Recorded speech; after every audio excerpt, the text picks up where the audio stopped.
Hey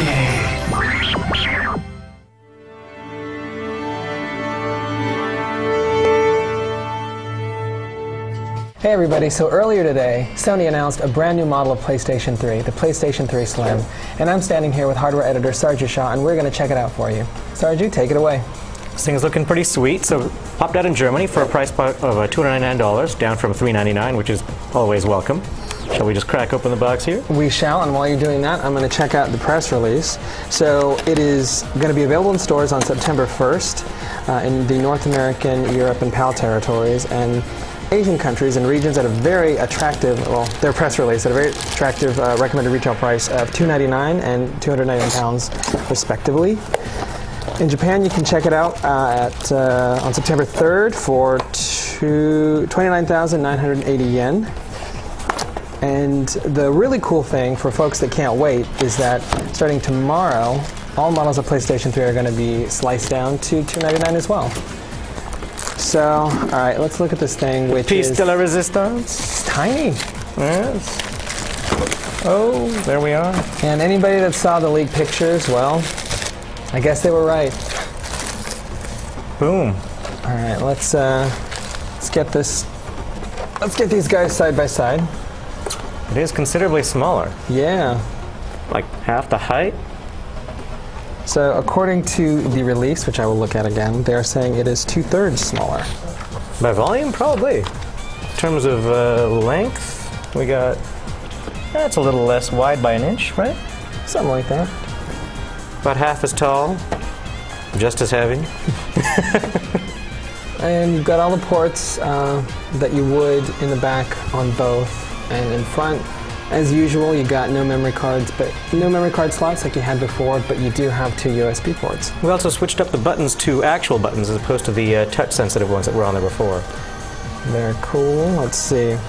Now, the stuff that you guys aren't seeing is that, let's see, there's going to be a new system update for the cross-media bar on the PlayStation 3 to take advantage of the Slim, which will now include a Bravia Sync feature that will allow televisions, obviously Sony televisions, equipped with the Bravia Sync feature to allow the system to be controlled by the Bravia's remote control.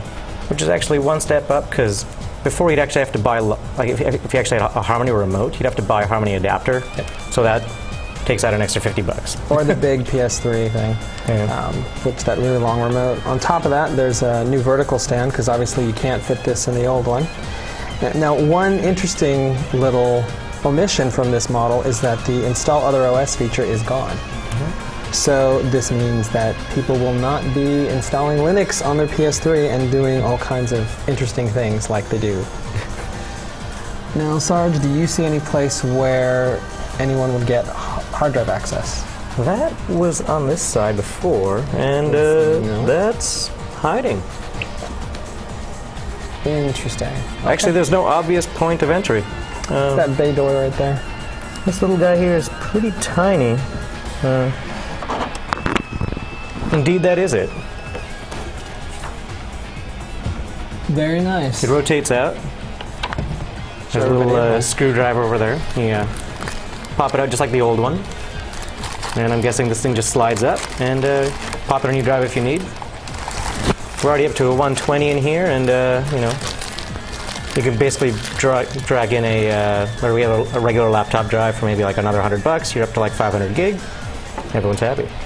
Very cool. And then what folks didn't see is that inside the box you get your standard USB cable and controller.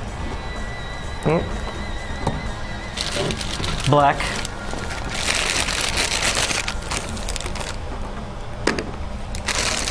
And what kind of cables do we got here? What we got? Do you? There we go. Here we are. The usual AV cables, power cable, and USB cable. Nothing too surprising. Fairly standard. So there you go. That's your first look at the PlayStation 3 Slim. Sarge, any final thoughts? It's cheaper and it's smaller. What's not to like? Pretty much. So we're going to be putting this thing through its paces. Be sure and check back on the site for a feature and for a bunch of video. Until then, we'll see you soon.